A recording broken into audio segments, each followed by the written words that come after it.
Oh, hello mga amiga, maayong adlaw. Magstorya na pud ta. Kining sugilanon nga akong i-share ninyo karon.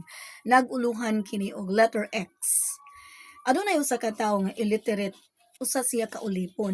Nagtubo siya sa kapobrehon. Sa iyang batang pangidaron nga 8 anyos, nagsugod na siya pagpaulipon sa mga adunahan. Sa iyang kakugihan, nauyunan siya sa iyang amo. Ug lagi kay no read no write siya, gipahimuslan ang iyang pagka-illiterate. Gipapirma siya kontrata o nakasulat didto taas nga katuigan ang iyahang pagserbisyo ngadto kanila. Letter X ra gyud ang gipapirma sa iyaha.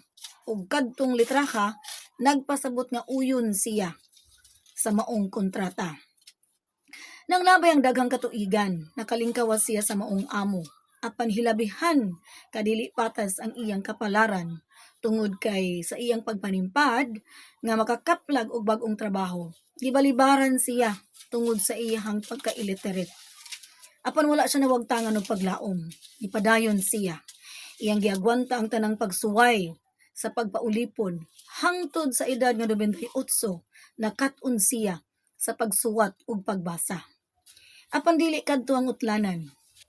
Gusto niyang panaminan ang iyahang kaagi ug mahimo siyang inspirasyon sa kadaghanan. He published a book about the story of his life at the age of 102. Nahimo kining malampuson and he was awarded the best-selling author. At the age of 103, he passed away. Dinhi na lang kutob hangtod sa sunod higayon sa atong panagistorya. Daghang salamat.